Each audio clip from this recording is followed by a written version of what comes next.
So, take me back to the first meeting you had with Dear Media. Oh my God. It's the end of a long reporting day. Producer Karen Given and I are reflecting on how far this investigation has come, and she has turned the tables on me. I'm being interviewed. Okay, so I put my notes in an email. Do you want me to read it verbatim? Sure.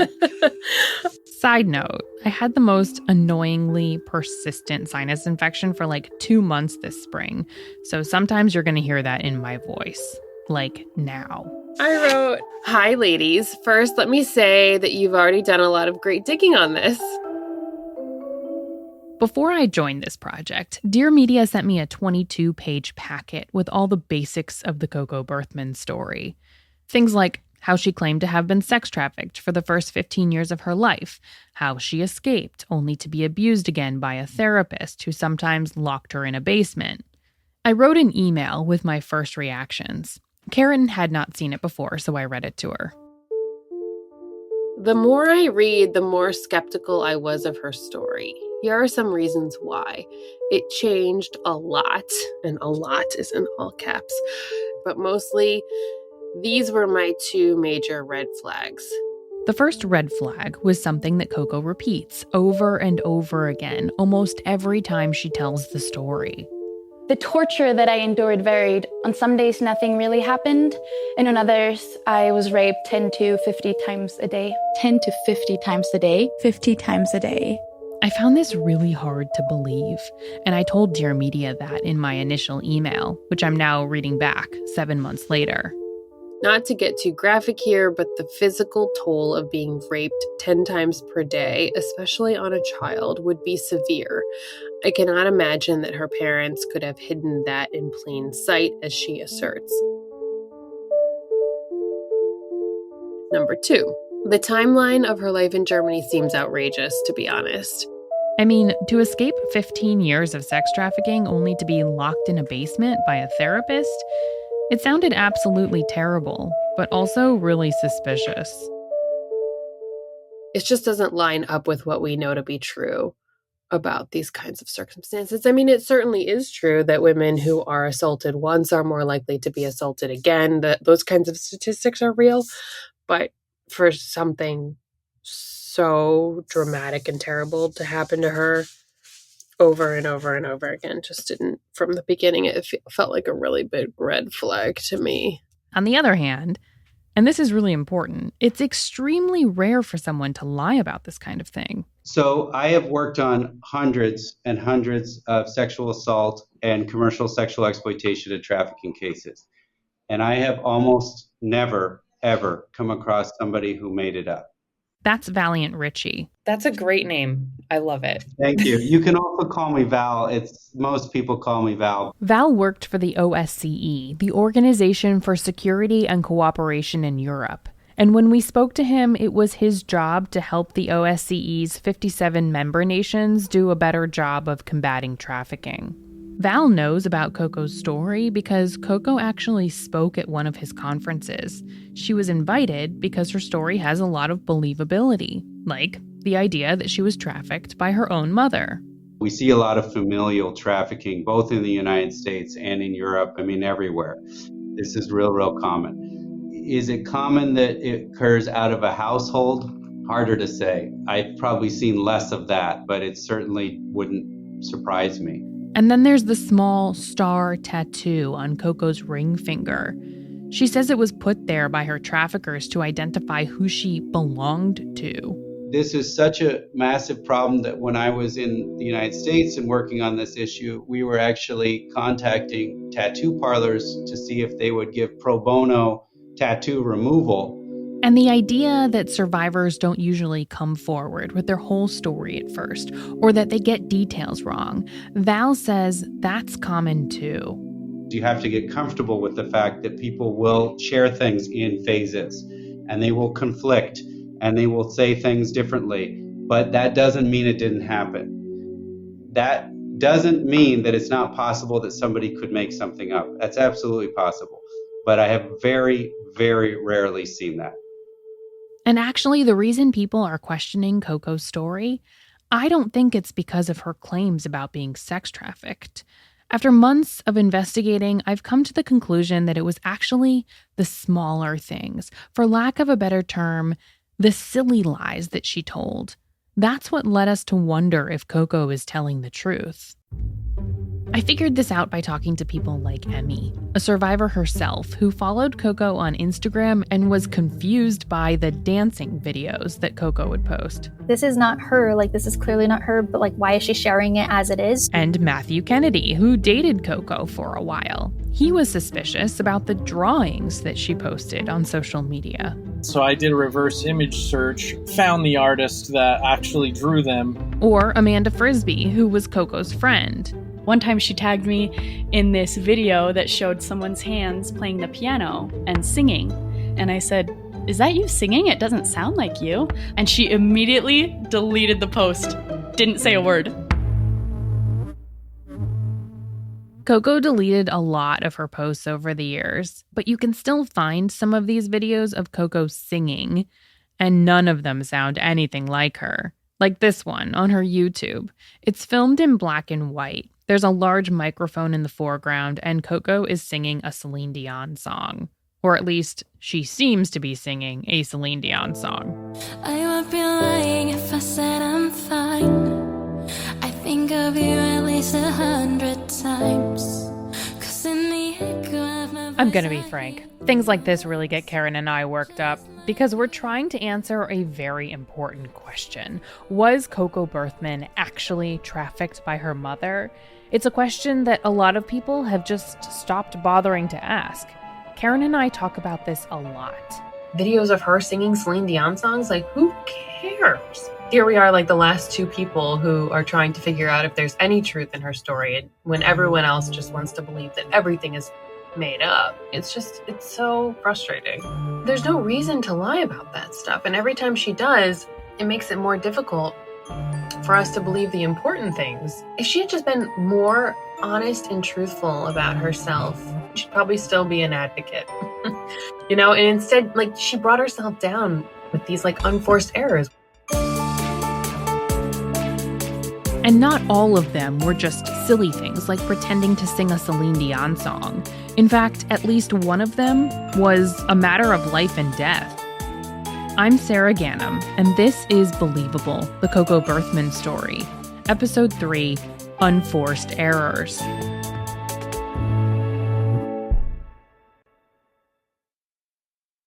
Becky McIntosh learned the hard way that sometimes Coco Berthmann lies.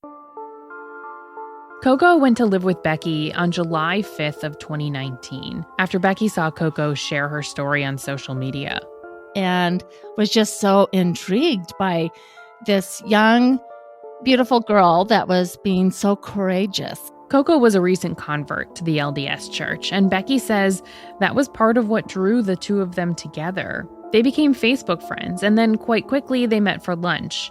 And during that very first meeting, Coco told Becky that she was looking for a new place to live. I said, well, we've taken in many people into our home over the years, and some have stayed months and some have stayed years. And we are currently empty nesters, and you're welcome to move in while you find a place. So she did. One day, Becky and Coco were sitting in the family room. All of a sudden, she jumps up, she's looking at her phone, and she says, oh my goodness, I've been invited to have lunch with the prophet. The prophet is the head of the Latter-day Saints. He's considered to be the only person on earth to get revelations from God that are meant to guide the entire church. This is really a big deal. Coco tells Becky that she's allowed to bring 2 guests to meet the prophet, and she invites Becky and her husband, Scott. She would text me and say, oh my goodness, can you believe we're going to have lunch with the prophet? And what are you going to wear? The day of the lunch, Scott wears a suit to work. He's in the construction business, so that's a little odd attire for him. But just 10 minutes before Becky is planning to leave to pick up her husband, she gets a text message from Coco. Just got off the phone. That's an AI clone of Coco's voice, reading from the messages she sent that day. The lunch today needs to be postponed. I knew this was too good to be true. You know, the prophet's a busy man, and we have to postpone the lunch. Even now, looking back, there's still a part of her that can't let go of that dream that she was going to get to meet the prophet. Like, I really thought, no, this is true. Like, this has to be true. Why would she be lying about this? But the thing is, there were a lot of things that Coco lied about when she was living with Becky. That first week when she moved in, her mother died. Not true. And then 2 days later, her brother died. Not true. And she cried for hours. One time, Coco wasn't feeling well, so she laid down in the backseat of Becky's car. And then she started having what appeared to be a seizure. She started to fall off the seat because she's having this grand mal seizure. And then she puts her hand down and catches herself and pushes herself back up in the seat. And I thought, okay, this is not real. Coco fainted twice before she even moved in with Becky. She fainted a lot, actually. And Becky noticed that every time when she was about to wake back up, the same thing would happen. Her eyes would open and her eyes would kind of flip back and she'd flutter her eyes.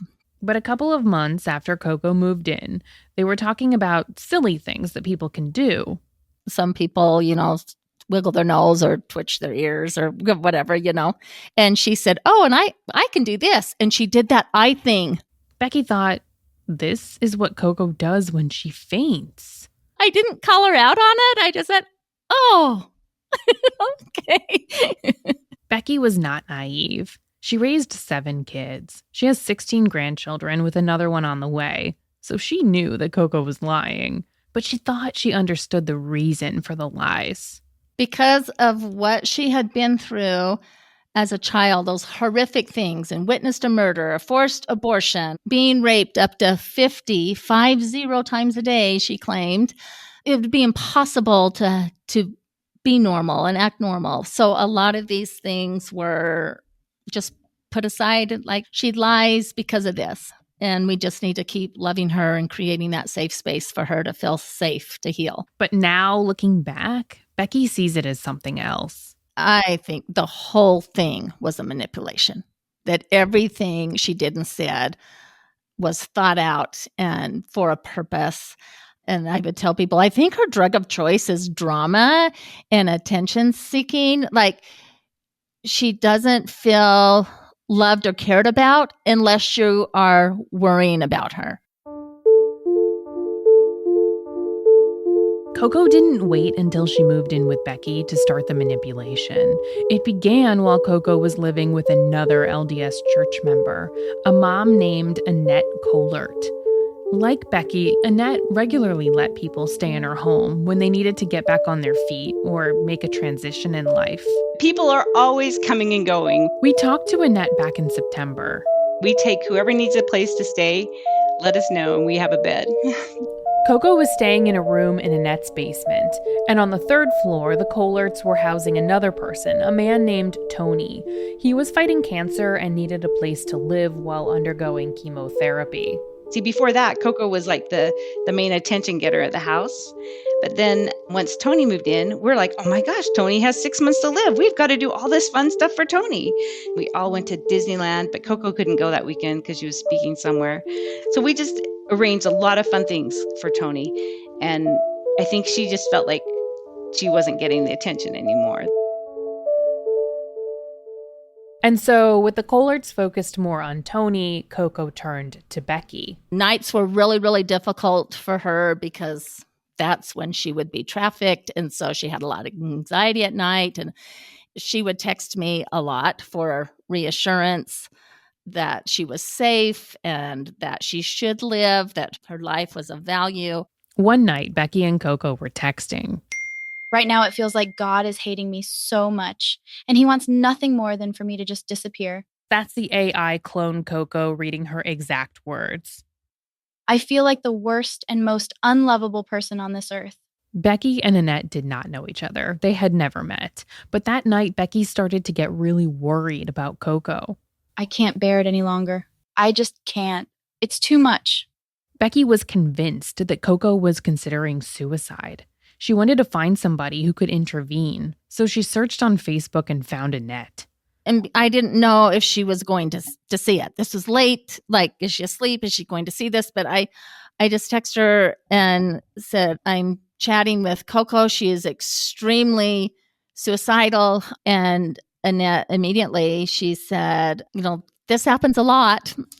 She said, no, go down and check on her and just make sure.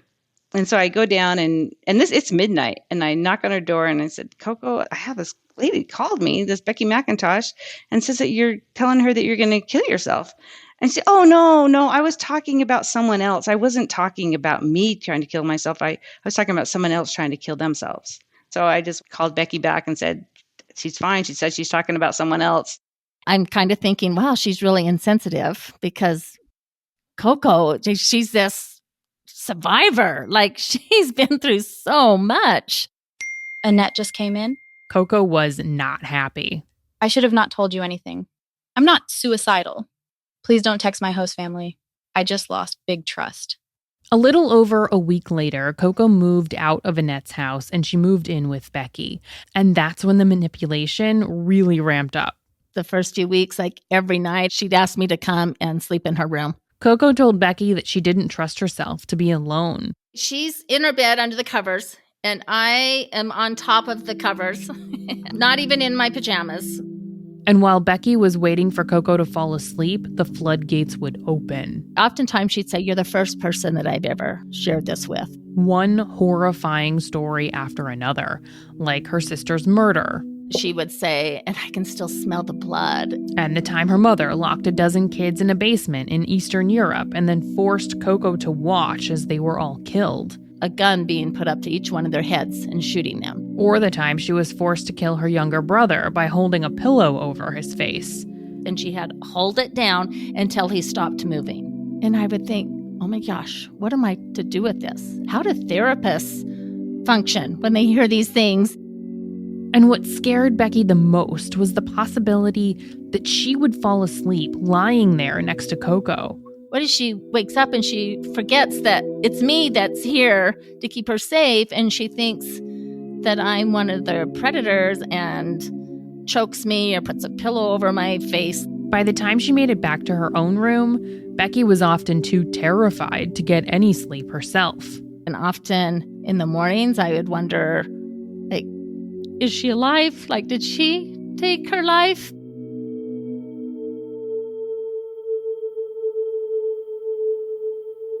It was exhausting. Do you recognize that as a form of abuse? I didn't there, but like when you say that, like, yeah, it's emotional abuse and manipulation. Like, she never threatened, like verbally threatened me, but I felt threatened from the stories that she would share with me. It was scary. I would witness how her personalities would change at night, and she would go from so sweet to all of a sudden just stern and abrupt. She would just blow up and be angry at just crazy little things. So at night, when my husband wasn't home, so I would lock the door, and then I had this big mirror that I would pull over in front of the door. And oftentimes I would cry in my room and think, oh my gosh, I feel like I'm a prisoner here.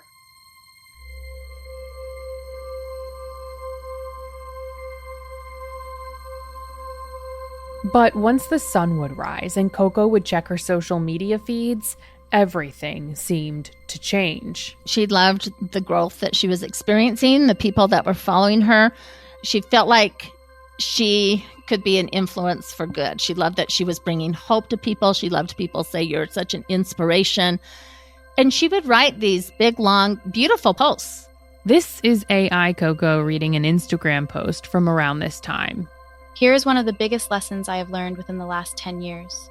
Freedom is a choice.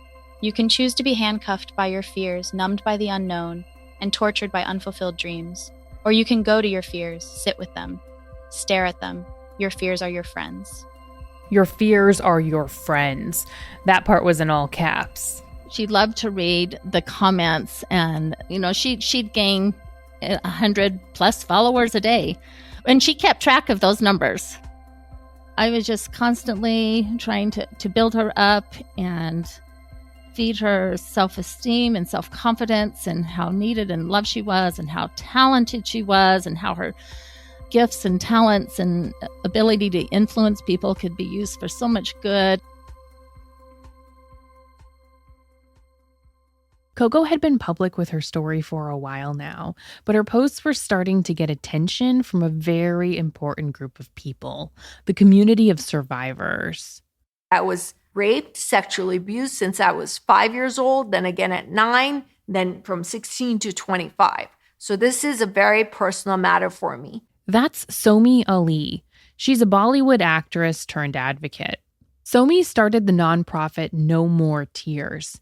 It gives survivors of sexual and domestic abuse the things that they need to restart their lives. When I get a case, I work with them for 3 months, from immigration attorney, family law attorney, driving school, job, English lessons, everything under the sun. Somi started noticing Coco Berthmann's posts. Everything I extrapolated about Coco was from her Instagram. She was posting everything about human trafficking. She was posting statistics that were very accurate because I checked them. Somi sent Coco a text asking her to be the main speaker for the No More Tears annual fundraising gala. We need a guest speaker. She's a very good speaker. She's knowledgeable. She's articulate. And allegedly, the House family had vetted her. The fundraiser was held at a Miami ballroom. Think modern, flashy, lots of sunlight. Becky went along because Coco said she was afraid to travel by herself. It was very, very fancy. Everybody very dressed up. The fashion gave very Florida vibes. I can say this because I'm from there. Brightly colored dresses, funky prints, strappy sandals, a visual contrast to the rather dark topic at the center of the event. There were name tags at each table. The program also had your name on it, and she was loving it. She was identified in that program as a human trafficking rescue specialist. Did that strike you as odd at the time? Yeah, it did. There was parts of me that would question, but no, this has to be real. Of course they vetted her. In case you missed that, Somi was under the impression that Becky had vetted Coco. Becky was sure that Somi had done it, but in truth, nobody had vetted Coco's story.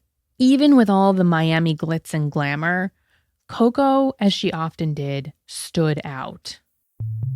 She was definitely very attractive, a petite, blonde-headed girl. I believe she was wearing red that day. That's Melissa McCune. She works alongside Somi. I don't want to say she was showy, but, you definitely noticed her in a room. She was really nervous. And there was a lot of people. It was probably her biggest audience. But Melissa did not notice Coco's nerves. She noticed something else about the way that she spoke. Very theatrical in the detail, graphic in the detail. I can tell you there was a lot of tears. My husband was crying because of just the story that was told. Basically your own mother trafficking you is just unfathomable. There were several people there that wanted her on their podcast. So she made a lot of connections there at that event to further sharing her story.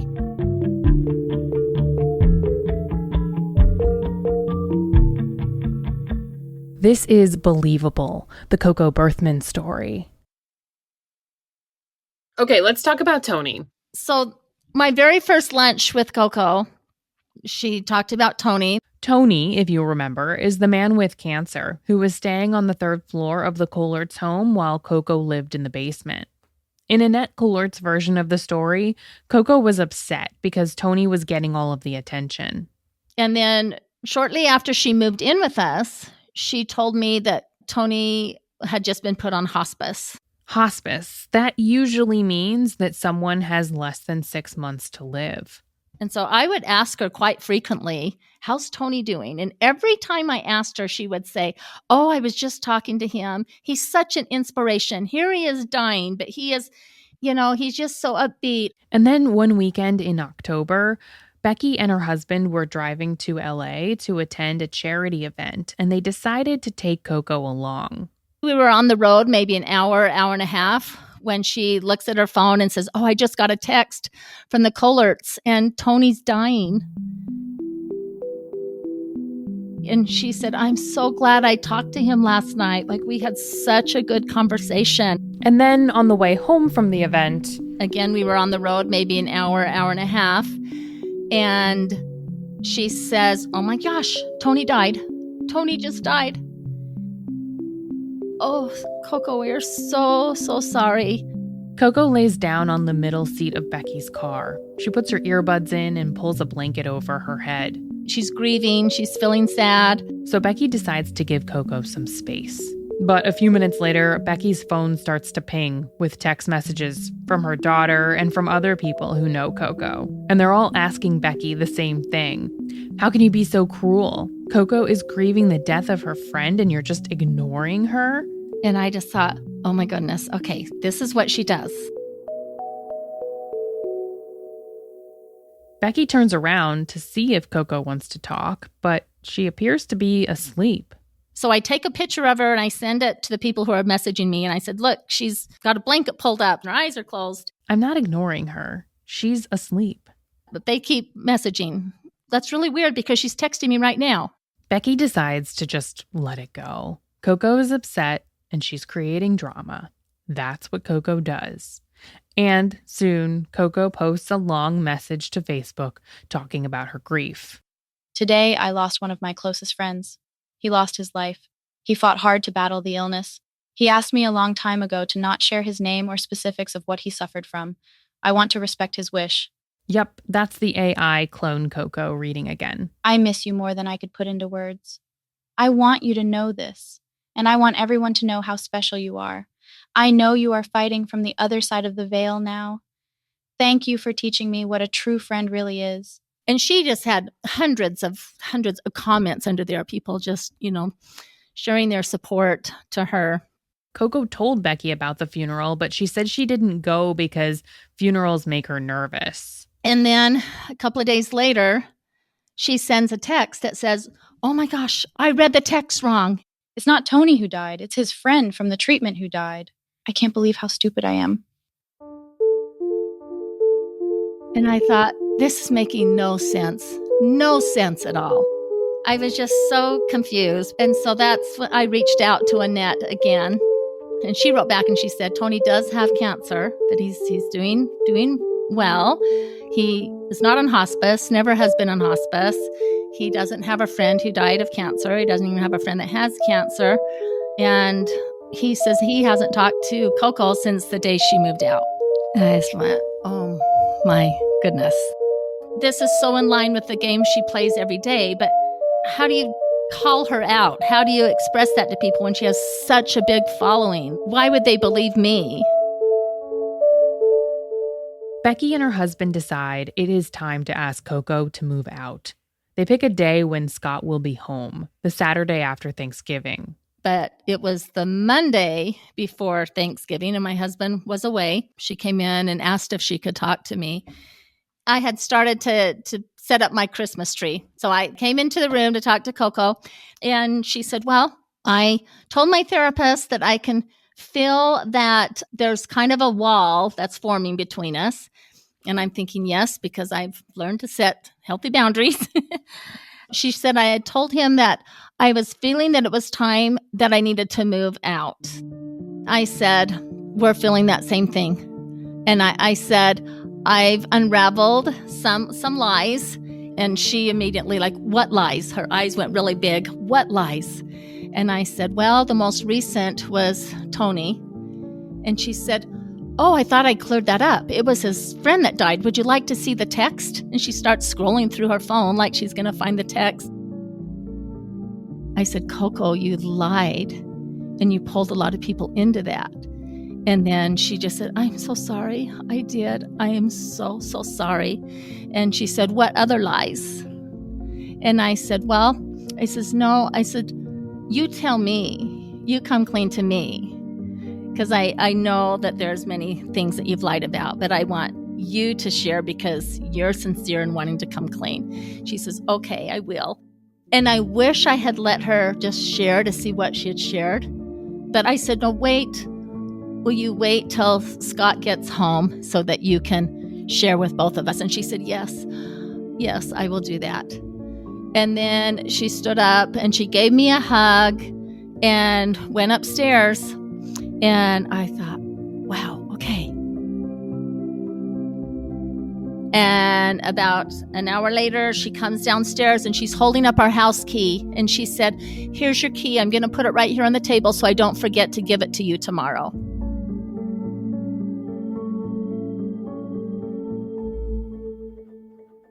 Coco moved out the next morning, and so Becky never got another opportunity to confront her about all the other lies, or to ask her the burning question that Becky and Scott were dying to know, the question we're all dying to know. Were all these small lies part of a big lie? Did your mother actually sell you for sex, murder your sister, and a dozen other children too? Becky never got the chance to ask. The opportunity walked out the door the day that Coco moved out. What do you feel like she took from you? Like, was it just your attention or was it something more? Trust. And I don't want to be a person that doesn't trust others, trust and believe, but there's a part of me now that is hesitant to be so quick to trust somebody and what they share. She just played so much on my kindness and compassion and empathy. Just when she left that day, like I just cried, like I just let it out. Like it was just such a cry of joy, like relief, because it was so hard. I find myself thinking about this interview a lot. What would have happened if Becky had just let Coco talk that night instead of asking her to wait for Scott to come home? What would we have learned? Because right now, it feels like we're unsure of everything. Karen is convinced that she found the moment that Coco started telling people her sex trafficking story. It was in 2017 in a Facebook message to Emily, the woman who Coco called her spiritual mom. And it seemed to be a direct response to Emily telling Coco about a brave group of sex trafficking survivors. But some of our recent reporting made me start to question whether that was actually Coco's first disclosure. And then we met Sarah. How shocked were you today? Oh my God. I think, didn't I send a text to you that said, "Oh shit"? You did, and I wrote back huge at the exact same moment, in all caps. I thought I had figured it out. I thought I had figured out the source of the story.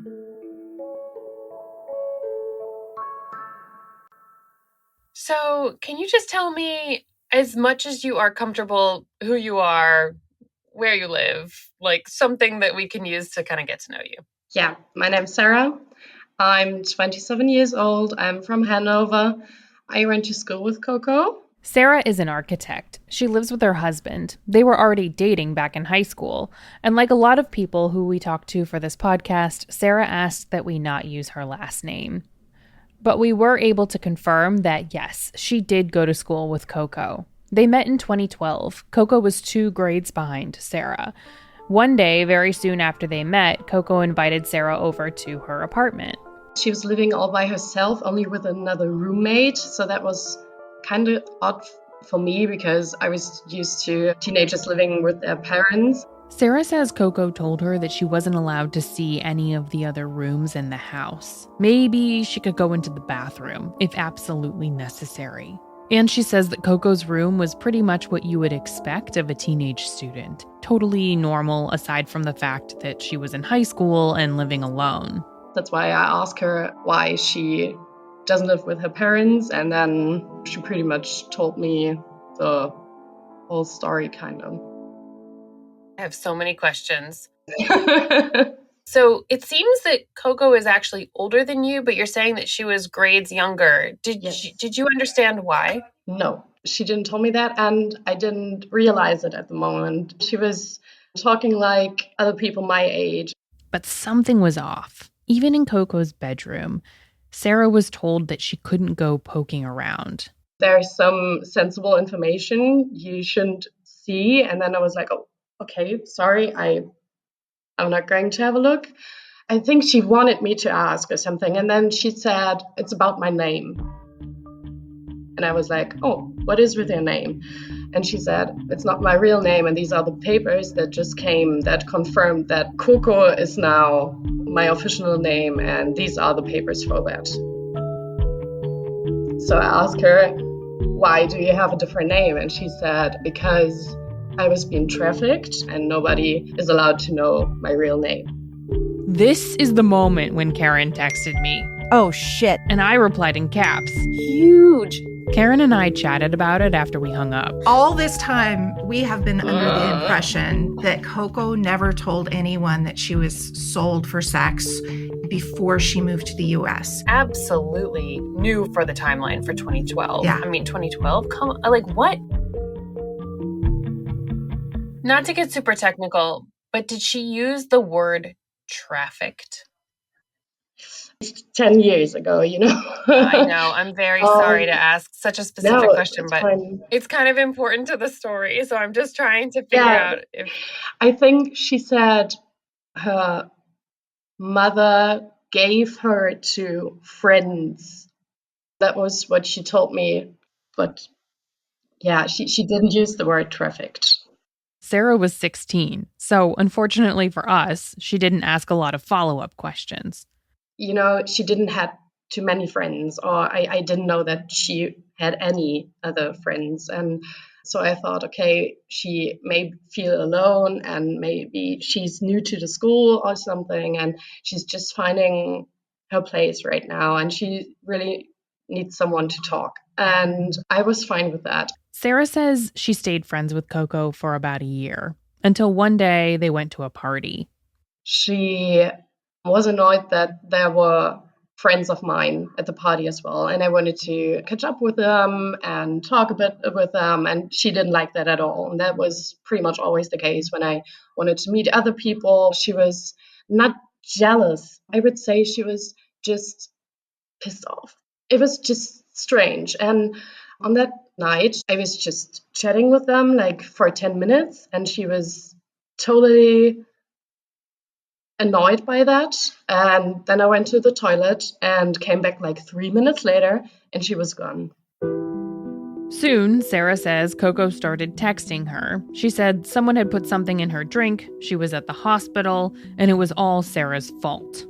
This was just the final straw. Like, it was always my fault. And she was calling in the middle of the night telling me she wanted to kill herself, and if I wouldn't get on my phone, she would do it, and I needed to take care of her. And I was 16 years old. And the whole story, all this mental terror, you could say, there was always something going on with her, and it was just too much for me. And so I cut off the contact and never really talked to her again.